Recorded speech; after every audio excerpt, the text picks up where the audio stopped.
Како прво да му се извиниме на луѓето што на граѓаниве да не свата и ние во ситуацијава наша. Сакав да кажам дека после вчера претеничкиве прашања седницава на собранието.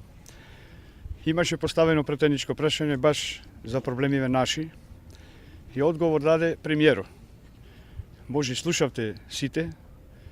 Одговорот беше негов дека во рок од дека го помага и че го помага Еврокомпозит и понатаму дури да излезе од кризава.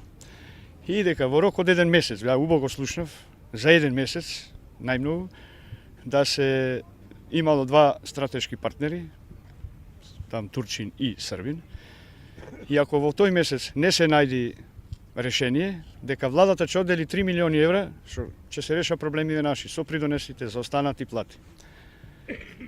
Па еве јас одовде би го замолил премиерот, еден знак на добра волја,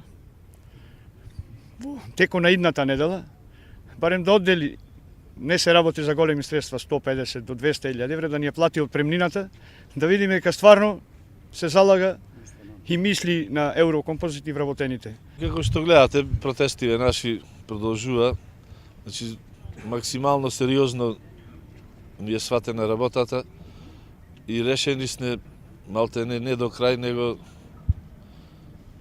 не отстапуваме од нашите барања. Иако премиерот вчера на пратеничките прашања го вети тоа за еден месец, меѓутоа многу пати сме лагани. Не дека не сакаме да му веруваме, меѓутоа треба да свати маката наша која е. А тоа маката е, знаете ние, 4 месеци сме оставени на милост и немилост. Фирмата во овој момент е без струја. Не знам како фирмата би овозможила средства, ако не функционира, ако не работи, во иднина да ни се исплата и за останати плати и од премнината. Значи, не гледам начин за тие средства ни се исплата доколку фирмата не функционира. Затоа што сето тоа ни беше ветено од раководството на фирмата. Не дека е лесно да се најде решение, меѓутоа ако сака владата може да најде многу едноставно и брзо решение, значи како што предлагаме со претворање на општествениот капитал да се зголеми во фирмата и може во секој момент владата да ни ги плати придонесите после кој ќе се продаде фирмата од потенцијалните купувачи, нака си ги наплати тие средства. Значи, за да не страдаме вака по патиштава, за да не се гњавиме за еден ден, преку ноќ владата може да не го реши проблема, доколку има волја. Овие луѓе што се скоро вработени, да речам, беа вработени. А што станува со нас, ние што заминавме порано, кои што имаме по 1000 евра плата за замајане неисплатена на извршители се, не можеме да го извршиме тоа да и добиеме парите. Ние сме работеле за тоа. Не бараме ништо друго. И доста се овие фарси, доста се овие лаги, да не се игра поиќе со нас.